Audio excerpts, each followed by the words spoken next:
Hey YouTube, 3 beer minimum, and welcome to another episode of the Multi-Passionate Life Adventures in ADHD. As you know, I'm ADHD and I have all kinds of different hobbies and things I like to do, and one of the things I love to do is cooking. And today, I want to teach you how to make my homemade pasta sauce that I guarantee is going to knock your socks off. Let's go ahead, dive in, and check it out. Hey there, tubers! Today, I'm going to teach you how to make the best pasta sauce you're ever going to have. This is not a straight marinara sauce. It's more like a bolognese sauce. There's a restaurant not too far from me I've been going to since I was a kid, and I decided to try to recreate their sauce, and I have not been able to recreate it exactly. I received some information on what to try, what to do, and I was able to kind of recreate their sauce, not exactly, but with my own twist on it. I think it's even better. And today I'm going to show you what I think is going to be the best pasta sauce that you're ever going to have. And let's get right on into this. The first thing you're going to need to do is get some carrots, celery, and an onion. And we're going to go ahead and we're going to fine chop them up. You're also going to need a base tomato sauce. If you can get a crushed tomatoes or tomato puree from Italy, that's great. But you want to make sure when you do this, you find them that already has citric acid, basil, and oregano in the sauce. If you find one that already has that, that's great. If you can't find one that has all three, basil and citric acid are the main two that you want in there. If you can't find one with basil, go ahead and get yourself some fresh basil. We'll chop it up, we'll put it in there as well, and we'll see how it goes. Rosso, crushed tomatoes, that's what I'm going to start with. I got 3 cans of this. Then I just have 2 regular cans of crushed tomatoes here from Aldi, and all this has is citric acid, doesn't even have basil in it, but we're going to add a little bit of basil to the pot, and let's go ahead and start chopping. Okay, so we're going to go ahead and take some fresh celery, some fresh carrots, and 1 whole sweet onion, 1 pound of fatty ground beef, 1 pound of fatty pork, 5 28-ounce cans of tomatoes. Take that there and just dump it in. One of the things I like to do when I'm done is I'll take all of my cans, I'll put a little bit of water in one, swish it around, dump it in the next one, swish it around, dump it in the next one.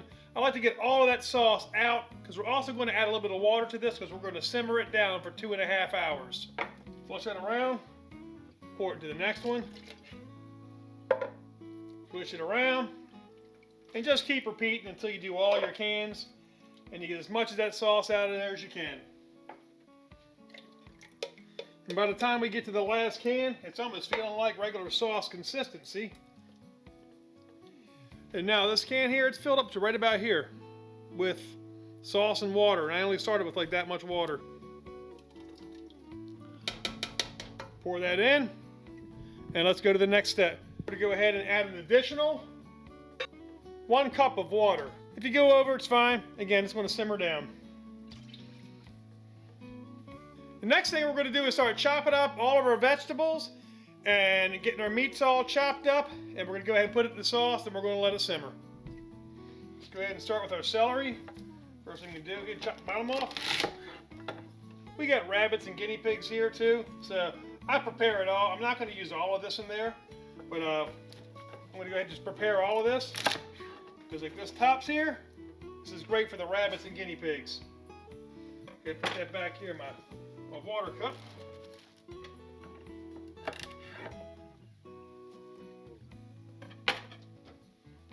So what we're going to do, we're going to fine chop about 1.5 cups of celery, carrots, and then a whole onion. Just finely chop it up. This isn't going to remain in the sauce. At the end, this all gets sifted out. What's left behind is a nice, smooth sauce, and it's going to knock your socks off. Got all this chopped up, go ahead and chop it up some more.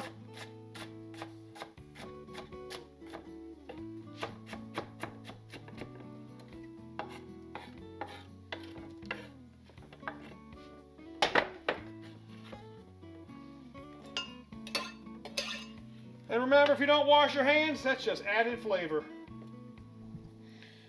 Okay, we're done with the celery. Got about 12 ounces or 1.5 cups there. And we're going to go ahead now, get a couple of carrots. We're going to wash them off and come back over and chop them up. We're going to use 3 large carrots here. That should get me about the amount that I need.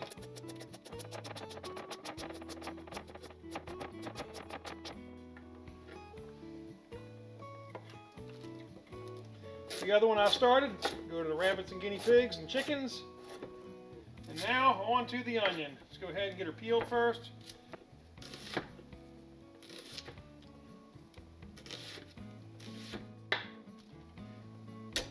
We got all the basics for our sauce.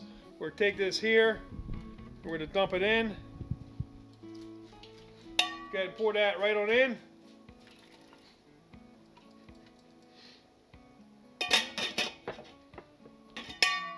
Stir that all in there. I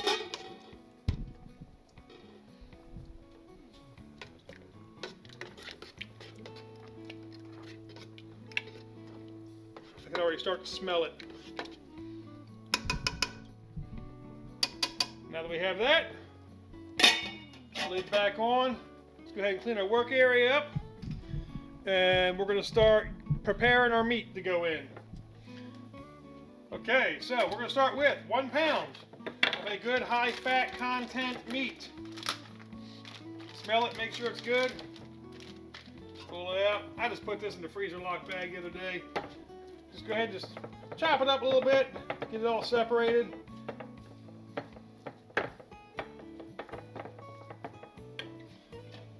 And then go ahead and place it directly into the sauce. And using it later on. So let's go ahead and pull the pork out of here. See right about here. There's your pound right there. I don't have a scale. I don't care. Chop it up a little bit. Break it up. Put it in. Take our spoon and start stirring it in there.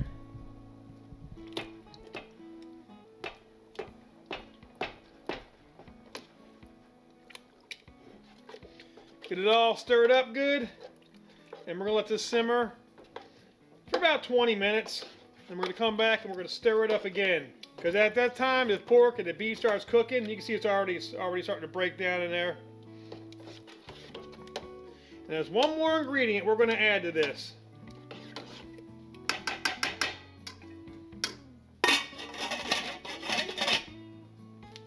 And there's 1 of 2 ways we can do this. Okay, you got two options you can do next, and this is totally up to you. You can take a dried chili pepper, you can chop that up, put it in there, or you can go ahead and use a teaspoon of black pepper. I'm going to go ahead and use a teaspoon of black pepper. Either. Dump it in, stir it up.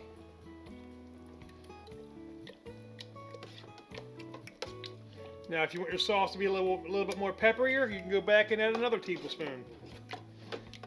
And that's it. We're going to go ahead and let this simmer for about 20 minutes.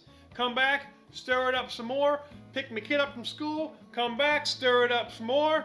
And in about an hour, we'll be able to taste it. The meat will start getting cooked. And we'll be able to taste it and see how it's doing. All right, let's go ahead and wait.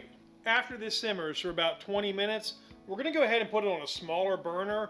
Right now I have it on the front burner where it heats up a lot faster, but we're going to put it on the back, so it'll be a nice slow simmer for the next 2 hours. We're going to go ahead and put it on the back burner, get it lit. I put it down on the lowest possible setting. Nice, easy, low flame. One final ingredient we're going to add to this sauce when we're done is salt. And you will add salt to your own liking, because some people can't have a lot of salt and some people love a lot of salt.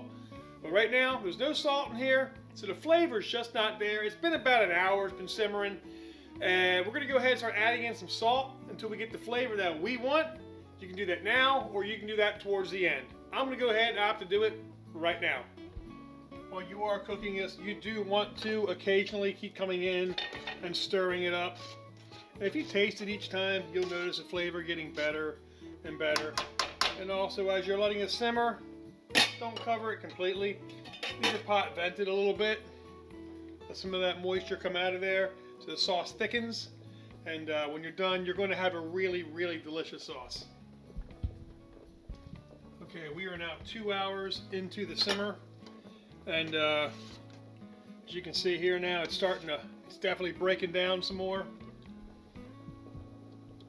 It's definitely breaking down a lot more. You're getting a lot more of that. You can even see it on the edge of the spoon here. Getting a lot more of that orangey looking fats coming off of the meat and the pork. And if you taste it, you would definitely taste the flavor starting to come out.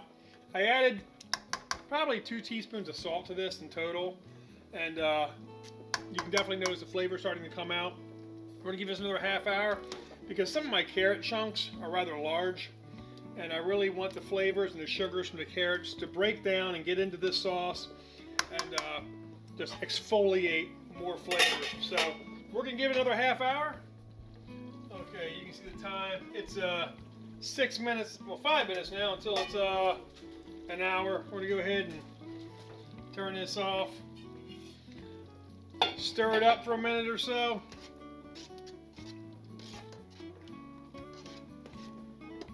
It's all nice and broken down in there. Just going to script a little sauce there.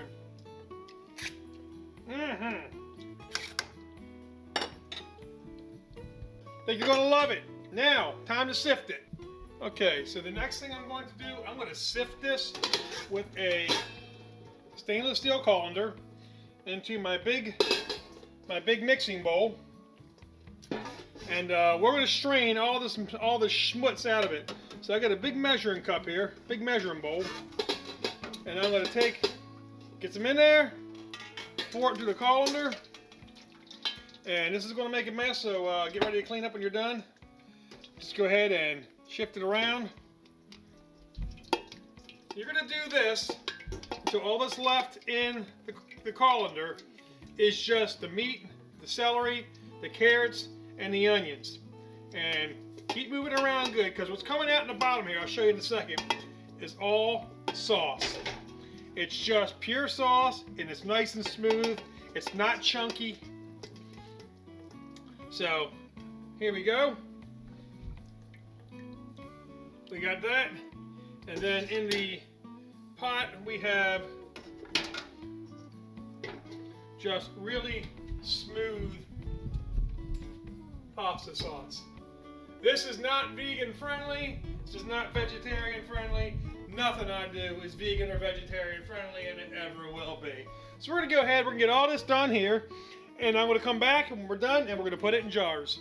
Sometimes when you're doing this, if you get a lot in your colander, take your spoon, just stir it around, and you'll hear it falling out the bottom.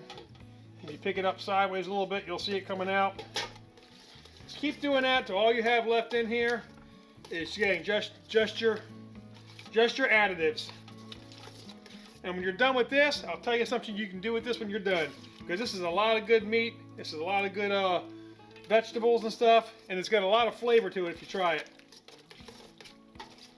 And I like to always maximize the flavor. I will continuously pour through the pack. I won't remove it first.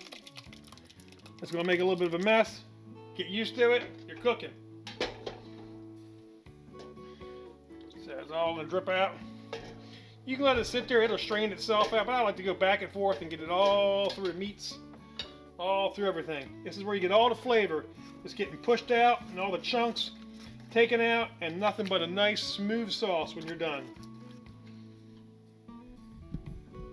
Once your mixing bowl gets filled to the point where you really can't strain anymore, having to hang the colander over it, let's go ahead and pull some out and start putting it in jars.